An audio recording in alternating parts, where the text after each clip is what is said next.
Kasi nahuhuli kami ng DSWD dito. Dinadala kami dun sa Marikina. O pagdating naman sa Marikina, pakakainin kami. Ang ulam doon, tanghali, gabi, sardinas. Sardinas. Oo, pinupulga kami sa sardinas. Oo. Tapos, sabi ko, huwag tayo 100 bulto dyan, tawa-tawa lang sa akin. Eh, buti naman ako, gaganyan ako, nilipat pala ko. Oo, kasi pakikita ka ng DSWD eh, dyan ka na lang, ginagawa mong tirahan yan, di ba? Kaya balipat-lipat ako, minsan, mamlam ng konti, doon ako naman sa may, doon sa gitna. Hanggang 5 na ako doon. Tapos, mamaya sakit doon kayo, doon kayo mamaya? Doon sa may bakery, nagpaston, doon naman ako. Ang pagdating ng 5 o'clock, kalaw na ako, papayat na kayo na.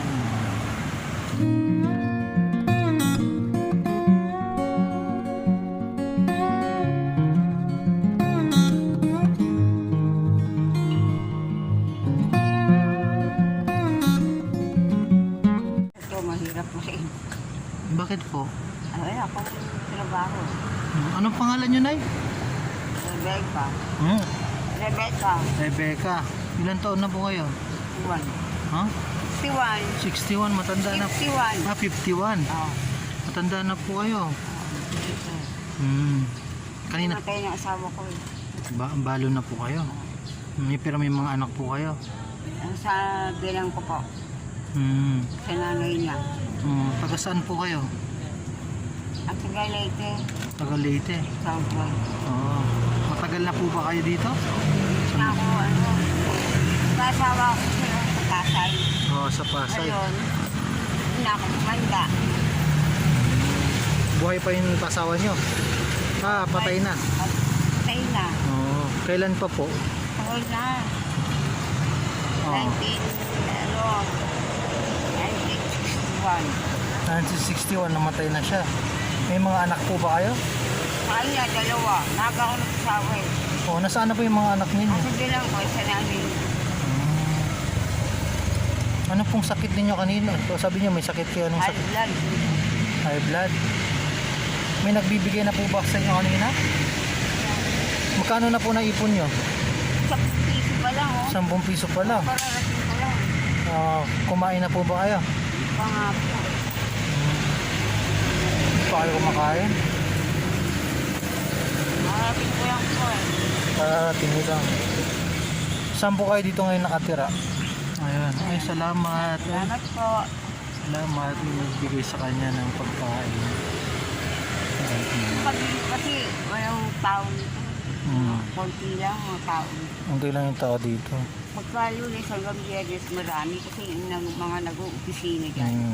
Pero Lunes hanggang Biyernes nandito po kayo? Oo. Nagtatambay din kayo dito? Mga alauna ako nangadating dito. Kasi ang hide-out ko talaga sa Calao, Luneta. Pero matumal din. Tapos yung mga damit ko, nagpapalanggi ako.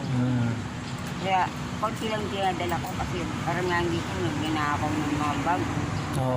Pag nagising namin sa umaga, wala na kaming bag, wala na kaming damit. Kaya yun, nagpapalanggi na lang ako. Magkano yung binabayad sa laundry, pang papalaundry? Saan, babayad ako ng kalahating kilo, 50. Kasi sa edad niyo ng ganyan, kailangan talaga may sakit pa kayo, di ba? Oo. Kailangan. Masama sa akin na masyadong mainit. Dito medyo malamig dito. Sabi ko kanina, yung lamig na dito kasi may mga puno dito. Dito mismo sa may tabi ng Department of Justice. Dito talaga ang best ko na malamig kasi dito. Dito na lang po kayo magtambay kaysa sa may init na lugar para Hindi ka mainit. Tiglalakad na ako ng ganyan. Mahihilo ako kasi. Hard blood kasi. Si nanay may sakit na. Dati po, anong hanap buhay niyo po? Ako tulong ako pero malis ako. Dahil hindi ako sinasauran. Hindi kayo sinasahuran? Saan kayo nagtatrabaho? Diyan sa may Sampalok. Sampalok. Laron ako. Ilang buwan kayo nagtrabaho sa kanila? Bali 3 buwan. Tapos yung una, sinahuran ako pangatlo, hindi na. Hindi na. Malis na lang. Bakit naman di kayo sinahuran? Anong sinabi nyo? Sabi ko, hindi ako nagpaalam. Basta, kuha ko na lang yung damit ko. Malis na lang. Hindi ako nagpaalam. Baka hindi ako payagan malis. Bakit hindi kayo sinahuran ng amo ninyo? Anong dahilan daw nila? Paano, yung asawa niya wala rin trabaho, siya yung naghahanap buhay. Ano siya eh. Sa sales lady siya ata, sa Takbaw. Oo. First lady tapos? Ayun. Ang papa sila ng bahay, bali 3,000 upa nila. Anak nila, 5. Yun, nalis na lang ako. Magkano yung pinapasahod niya, pinasahod niya sa inyo? Yung araw, Yung isang mura pa nung araw. 75 lang nung araw. Ngayon, katulong na, mahal na. Mahal na, mga 400 pesos. Oo. Minimum wage. Ngayon nung araw, pinakamataas nung araw, 75 diba yung araw. Ayun, kayag na ako.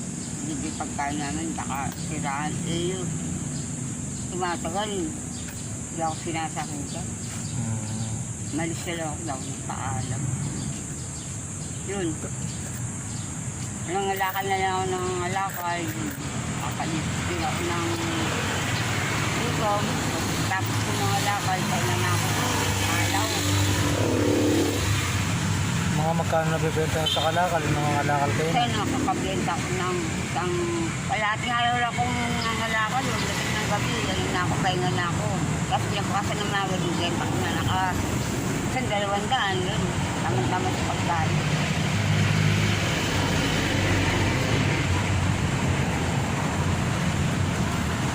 So, di ba kayo sinasaktan nung amo nyo dati? Hindi mo. Hindi naman. Mabait naman sila, pero minsan nagkahon sila mag-usawa. Oo. Ayun, nurutong ko sa pera. Ay, malis ako na magpaalam. Tumakas na lang kayo. Oo, meron ako lang. Sa ngayon, kumusta po ang kalagayan ninyo?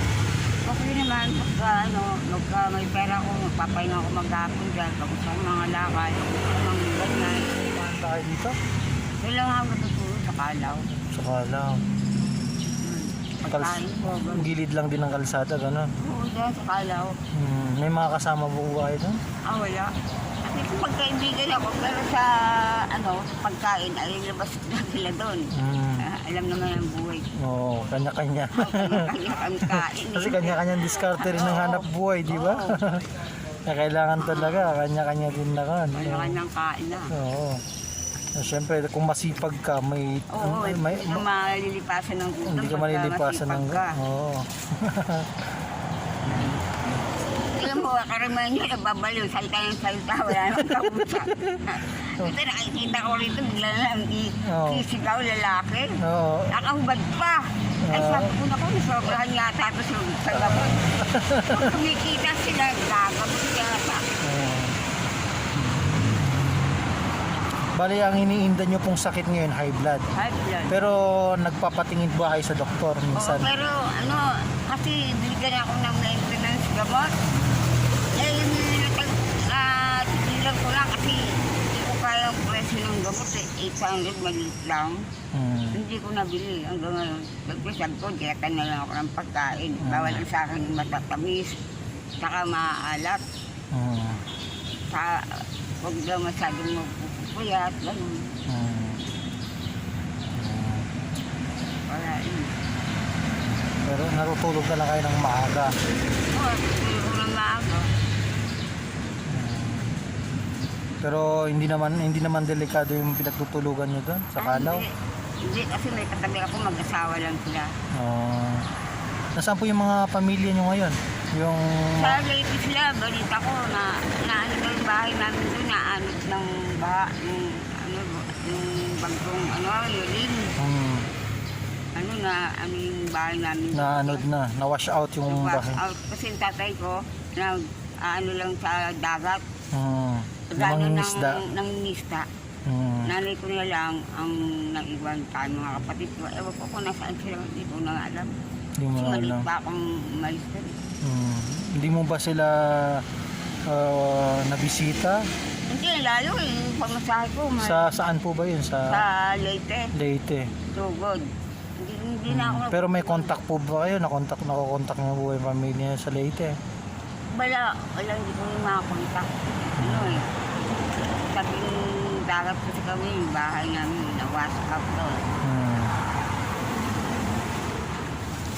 Pero buhay pa yung nanay nyo, tsaka tatay nyo. Ewan ko lang, hindi ko na alam. Hindi na ako magbabalita sila yan. Bahala na eh, pa-adjust ko nila. Pa-adjust nyo na lang. Ngayon, nag-iisa na lang kayo dito sa Manila, no? Oo, nag-isa na lang ako. At ko lang kinabubuhay ko, nagagawin ako. Kakapera ako ng mga 300, yung bahay sila, may pagkain sa mababa. Pinakita nyo po ba yung, may napansin ko po sa mata ninyo, may katarata yata kayo. Pati na ako dito. Anong sabi po nila? Sabi, dugo daw. Kala ko nga katarata to. Dugo daw to, nalamunin sa loob. Kailangan kayo rin. Pero nakakakita pa, hindi na. Oo, nakakakita ako. Diyan sa kaliwa. Oo, nakakakita ako. Anong sabi ng doktor? Kakayurin daw to, kasi bigyan nga ako ng gamot pagkatunaw nito. Hindi ko nga nabili. Sabi ko, babalik lang ako, Dok. Sabi ko, hindi ako bumalik. Hindi na kayo bumalik. Kailan po yun? Mga ilan taon? Tagal na. Tagal na. Oo. Ito lang 1920. Pagtingin ako dito. Hindi naman ito katarata. Dugo na naman sa loob. Matatanggal pa naman ano? Tatanggal daw pag kakayurin. Mga kaagapay, napansin natin yung mata ni nanay, may puti. Pero yun nga, kagandahan pa nun, balita, pwede pa siyang matanggal. So ibig sabihin nakakakita pa kayo. Oo, pero wala sumusuporta sa akin ng gamot nito eh. Kaya sabi ko, okay Dok, babalik na lang ako Dok. Pero hindi na ako bumalik. Hindi na bumalik. Sabi niya, babalik kayo, pero hindi na kayo bumalik. Wala akong kayang bibili ng gamot. Awa naman ng Diyos. Nakikita ko pa naman.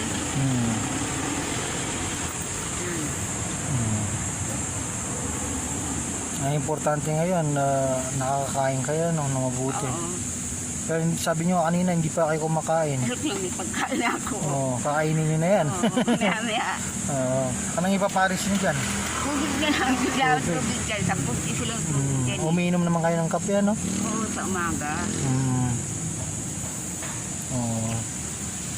Bibili ako ng tinapay. Yun lang. Yun lang kinakain nyo. Si nanay talagang nag-isa lang sa buhay. Pero bumabangon pa rin. Mukhang masayahin po kayo. Pero okay lang po ba na kahit na mag-isa kayo, wala kayong kasama sa buhay? Wala ba kayong balak na maghanap pa na pag baka masali may manligaw po sa inyo? Ay, naku, wala na natin papasok sa akin dahil mananda na ako. Hindi, kahit na ang dami nga pong matatanda na eh. Siyempre, marami ding matandang lalaki na naghahanap ng partner. Malay nyo. Marami sa akin naniligaw dyan. Oo. Sa lunetang. Marami. Oo, marami. Pero wala mga trabaho, ganun din trabaho. Ang malakal yun eh. Alam ko, dito ko po. Pag wala siya, di ako rin. Kaya ayaw nyo. Doon din kami dito sa daman doon. Doon din kami natutulog. Kaya ayaw nyo din. Ako, mag-aasawa ko. Yung may upahan kaming bahay, kahit saan ba sa'yo, mura ng bahay dyan, di ba? Oo. Pero wala eh. Ganun din ang trabaho eh. Siyempre, iimbita nyo din kayo sa damuhan lang. Ayoko. Marami sa akin nagana, ayoko. Oo. Eh, pilihan kasi ko. Tawag na sa akin yung asawa kong namatay, moneymaker daw. Hindi daw, itong pumapati sa kanya. Sa kanya nga, pahirap, taxi driver, asawa ko dati. Sa kanya nga, pahirap pang kasi naligo sa akin. Marami pang pera, bago ako tinira sa bahay nila. Pero mas okay na rin yun, di ba? Oo, okay na rin. Binahay niya ako. Yun, yung ako pinanay niya, kakayala ko. Diyan sa ano, naku, wala akong makikita nga dyan, matino. Puro lasinggero, puro adik. Ay, ayoko na mangyari yun, ganyan. Pero kahit ganun pa man na mag-isa na kayo sa buhay, malakas pa rin kayo, di ba? Wala kayong... Basta pagka naglilibang ko, nanunod ako ng sinikan. Magkapon na ako dyan, labas ko, alas 5. Alas 5, ano? Kung sinila ako naglilibang saan.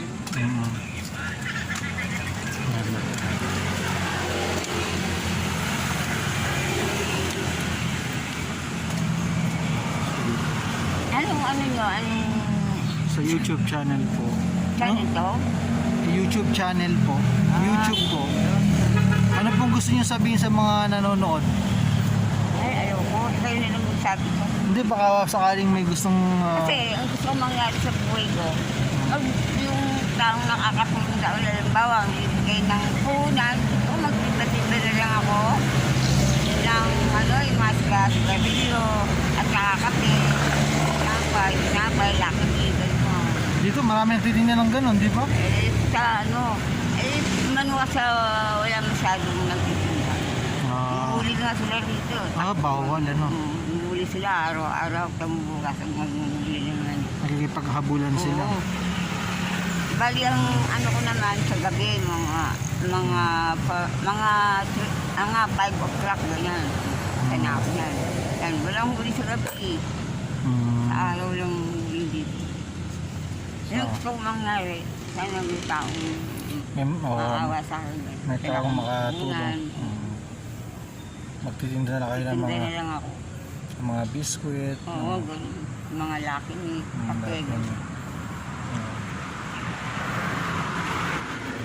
Sana may makarinig po sa kwento ni nanay, ano, na matulungan po siya. Lalo na dito sa nararamdaman ni nanay na mapatanggal niya yung sakwan ng mata niya. Kasi pagka tanda ko, siyempre, paano, makaahon naman ako sa hirap. Hirap.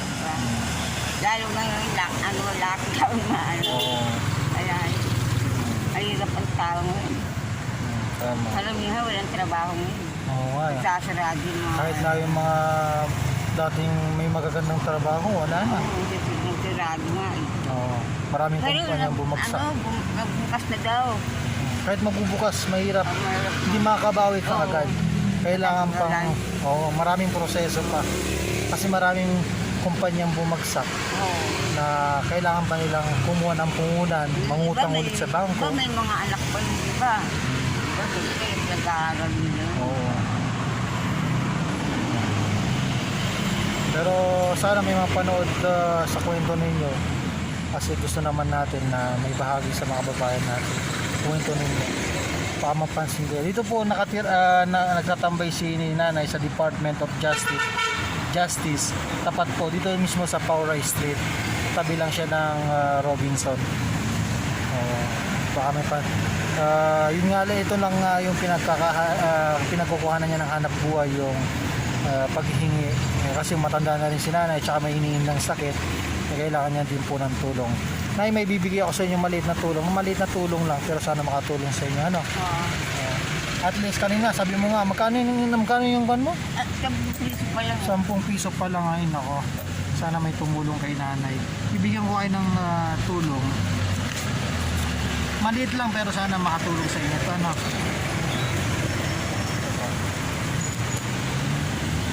Tago nyo na po. Baka makita pa ng baka madukot pa eh. Wala na. May nag-sponsor din sa akin yan sa Pedro Hill.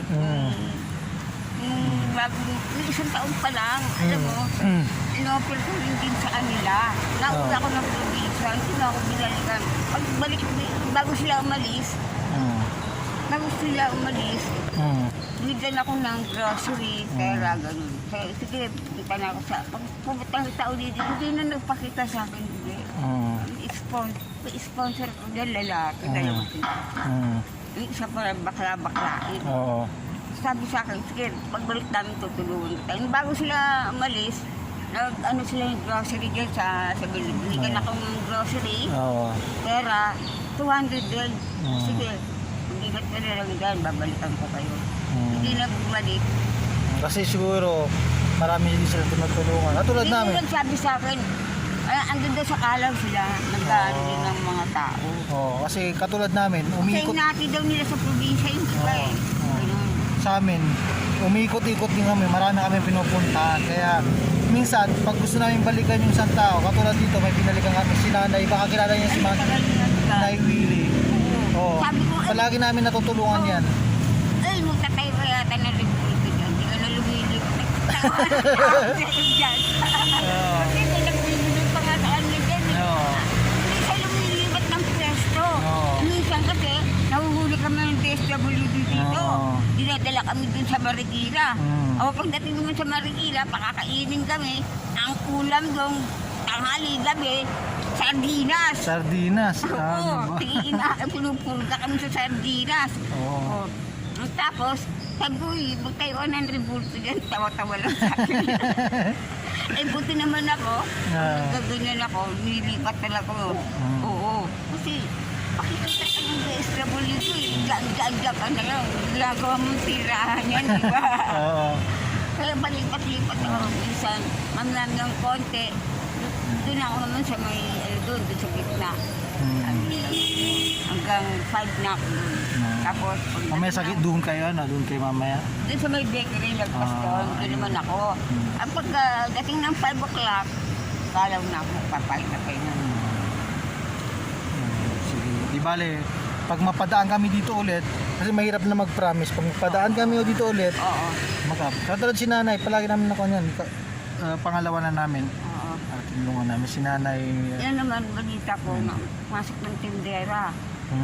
Ikaw gusto yata ng hulan, bakit?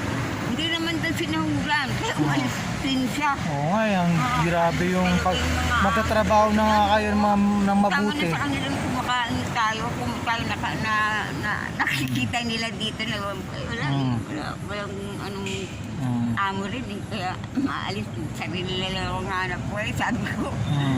Buti sa lang ngalakal, walang amo.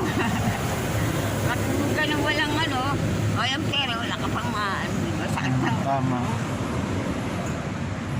Ngayon po, anong gagawin nyo ngayon niya sa nakuha nyong pera? Hindi po yan, siyempre, dito sa rin wala akong tititahin dito. Oo, mahirap talaga ngayon. Na walang pera dito, walang Dapat talagang dito. mayroon kayong pang-emergency, halimbawa, wala talagang magbibigay, may madudukot kayo. Diba? Kasi wala nga akong kinikita dito. Oo. Natudukot ko yung tinatabi-tabi ko 50 pesos. Hindi, mag-almusal ko sa umaga. Pag-gising sa umaga, kumakalam sa mura mo. Oo. Hindi ka ng kape. Tanghalian dyan, magkano kanin dyan. Ano, mabubusog ka ba? Oo, tama. Ayun. Sige po, di bale, Nanay, baka sakali may makapanood ng kwento ninyo. Anong gusto niyo sabihin sa last message ninyo sa mga manonood? Salamat sa binigay mo. Oo. Sana makatapa ka dito. Nandito na naman ako. Yun nga, nagpapasalamat daw si Nanay sa inyo. Lahat ng mga subscribers natin at saka sa mga nanonood ng video ito, patuloy na sumusuporta. Sana po suportahan po natin dahil malaki po matutulungan natin. Marami po tayo matutulungan ng mga kababayan natin, ng mga homeless, yung may hirap na kababayan natin. Kahit na maliit na yung panonood nyo lang ay malaking tulong na po yun para tawag dito, matulungan natin sila. Kasi pag ibinahagi niyo itong video na ito, mapapanood ng ibang mga kababayan natin, pwede pong matulungan sila ng mga ibang kababayan natin. Dito lang po natin sila matatagpuan. Kung gusto pong may tumulong sa kanya, mapupuntahan lang po natin si Nanay sa tapat lang po ng Department of Justice dito po sa may Padre Faura Ermita, Manila, sa tabi po ng Robinson, Malate, Manila. Dito sa University of the Philippines, Manila, Museum of History of Ideas. Dito po siya palagi nagtatambay daw. Salamat po. Maraming salamat na ya. Salamat po. Okay lang po pang picture ako kayong dalawa.